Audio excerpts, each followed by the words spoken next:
I'm Chris Shaw. Here's your Saturday Hurricane Ian update. Today, crews will go out to Fort Myers Beach to look for people who need help. Fox 4's Ryan Kruger is there talking to people who lived through the storm and the volunteers who are working to help them. The streets of Fort Myers Beach remain impassable. First responders are the only vehicles allowed. Thank you. Everyone else travels by foot. And once they come back, they all have the same story.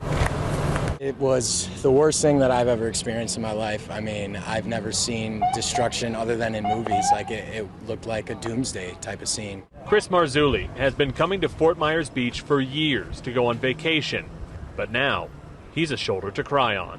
I came across a lady that was just kind of rummaging through, and I went up and talked to her, and she said that, her shop was here. She was just trying to salvage what she could. She was, crying because her house is down the road, and she hadn't even had the courage to go see her house because she knows what's waiting for her. And all I could do was give her a hug and just tell her I'm praying for her. Many of the people walking over the bridge are carrying their life possessions, the only things they could salvage.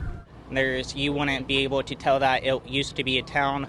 Only the hotels that cost millions of dollars, it's just a mess.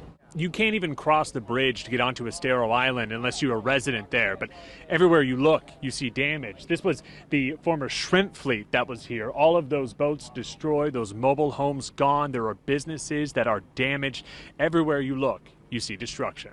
You see boats down in the water, yachts, million-dollar yachts just on boats above the water. Emergency responders line the streets leading up to the bridge, a reminder of the large-scale effort currently underway. We walked in the back neighborhoods and we saw houses that had the roofs completely collapsed. There was cars that were collapsed upon on the roof. We saw cars in the water. Sand is just everywhere. The road's gone. It's just all sand. Amidst all the destruction, you'll find neighbors to the north lending a helping hand and a hot meal. Thank you so much. Of course, no problem. We're here to help out where we can. We would hope that somebody would do this for us, so we're down here doing it for them. Andrew Granite and his friend Brad Napoli have come down here the last 2 days from Tampa, packed with food to hand out. It was almost us until the last second, and we feel terrible. I mean, seeing what we saw coming in, it's heartbreaking, man. In the days before Ian made landfall in Lee County, the Tampa Bay area was the target. And then Ian shifted to the south. Does it almost feel like you have almost survivor's guilt since it was supposed to hit you and it didn't? Absolutely. Yeah. Absolutely. Just looking around, seeing the devastation, you can see it in people's eyes, hear it in their voices. You look at this place and it's so similar to the Tampa area in the way that there's neighborhoods and everything. So we're driving through here, we're like, wow, that could have been Clearwater Beach, that could have been Ozona, and I mean it almost was, and it's terrible.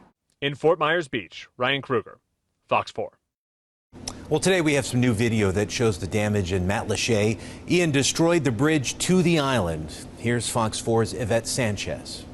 All right, guys, I'm here on Pine Island Road that leads you into the first island on Matlacha, and it looks drastically different. And I'm a little emotional about it because I was just here on Monday telling you guys about what we could expect from Ian, and if you were scared to get off the island, that was the best bet.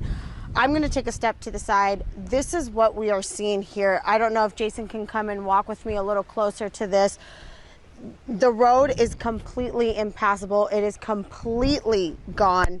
It is just in pieces, in shambles. There's everything from cars. In here, we see some chairs. There's this house, I believe. I don't know if this is a house or an apartment complex, but if you could see, I mean, you could just see the damage right here, a little bit to the right. Over there, there's a car that's completely just, it's gone. Everything's totaled.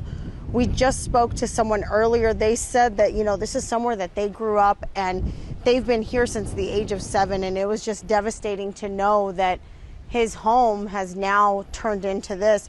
While we're here, we have FDOT surveying, we've got the National Guard, we've got water rescue going on. I'm not sure what agency, we can't see because basically you cannot drive on Matlacha and you can barely even walk. The only thing you can do is by boat.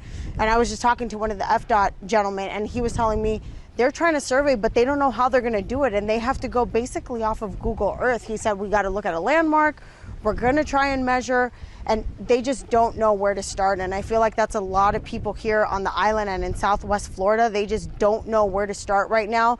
But I'm telling you right now, just seeing everyone come together and everyone just being so warm and welcoming and still trying to find a way to have a smile on their face and high spirits during all of this, you know, it's going to show just how resilient we are, how resilient our islands like Matlacha and Pine Island, how resilient they are and how quick they will bounce back.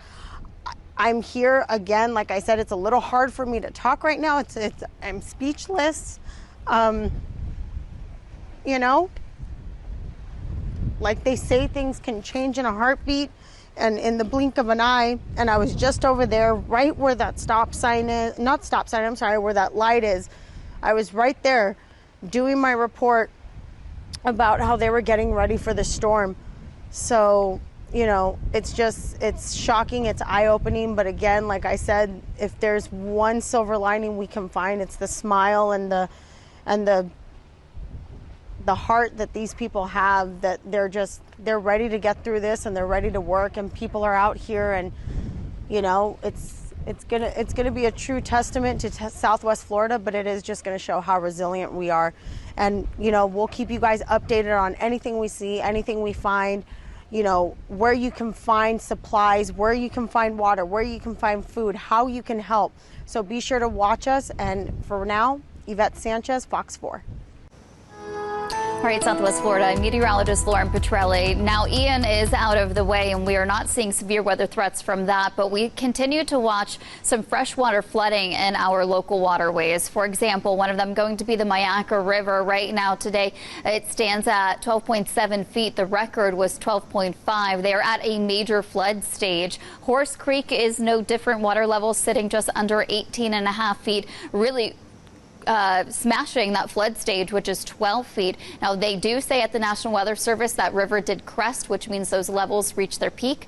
They'll start to go down. The Peace River as well at its major flood stage. The record just under 21 feet. Today it's sitting at almost 24 feet. Here's what you can expect for today as search and rescues happen and recovery efforts. We have a lot of dry air being pulled in as Ian starts to move away. So that means we are looking nice and dry. We won't expect any afternoon thunderstorms to really impede on any of those rescue efforts. For you at home, if you need to go out and get supplies, just know today is going to be a cool day. Through the morning, temperature is going to be in the low 70s. It's going to have plenty of sunshine. By the afternoon, sunny and dry, highs maxing out in the mid to upper 80s. Even by sunset time at 7:49, those temperatures going to really start to cool off into the mid 70s and cooling down even more into the overnight hours. The reason why I'm talking about this, a lot of us still don't have power, so you can keep those windows nice and open so that way you can maybe get a little fresh air in.